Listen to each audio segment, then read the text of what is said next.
Hey out there, it's Christina here, and today we're going to be doing some polynomial work. Ooh yeah! We have 3y minus 7, and it's all being squared, or raised to the second. And in this case, we must expand on the binomial. Now, the binomial, right, bi in any type of medical or science or mathematical term, bi just means that you have two terms. Well, in this case, bi means two, but in this, in your polynomial world, we have two terms. The first term is the 3y. I have a y value here, and my second term is just this negative 7. So we have 3y minus 7, and we must raise that to the second. Let's expand on that, shall we? Well, expansion means to get bigger. We just have to write 3y minus 7 squared a different way. And always take it in terms of what is being done with your binomial. In this case, it's being squared. When you have polynomials or binomials and they're being squared or cubed or raised to the fourth, this value, the 2 in this case, is just telling you how many you have. And in this case, how many of the 3y minus 7s do we have? Yeah, we have 2 of them because it's being squared. So we're going to expand on that notation and just write it out 2 times. So here's my first parenthesis, and we'll say that this is 3y minus 7. That's one of them. Let's now introduce the second one. Here's my second parenthesis, and it's going to be of the same binomial, 3y minus 7. And notice how I just wrote one of them and 2 of them. And now, what are they being done in the middle? What's the operation? Well, it can't be addition, can't be subtraction, right? If you have 2 parentheses next to each other, that is always, you got it, multiplication. So essentially, we're taking our binomial and multiplying it by itself. Now, when you're multiplying binomials or binomials, I must be wanting pie. What's your favorite pie? My favorite pie, I think I have to go with apple pie. But there's a big but here.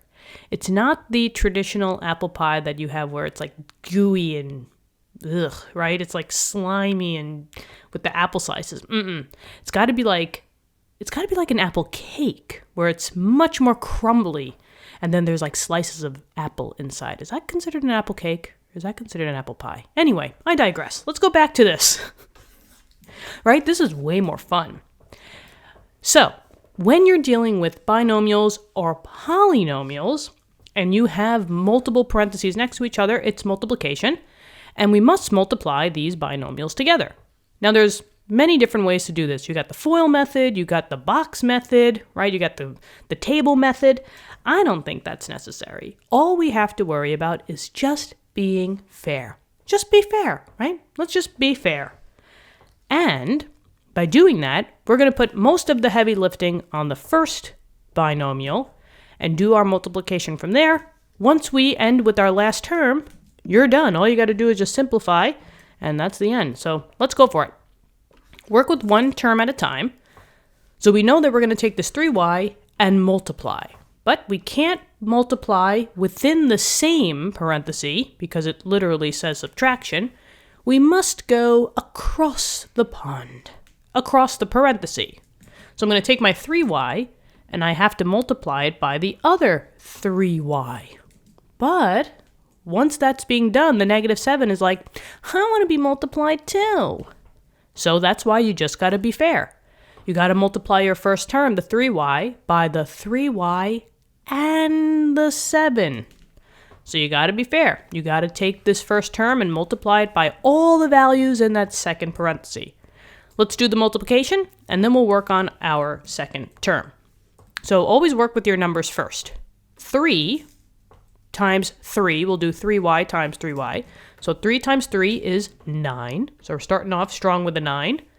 And now work with your variables. You have 1y here. You have another 1y, right? Y raised to the first. And when you're multiplying your variables, you're like collecting them all. You got to catch them all.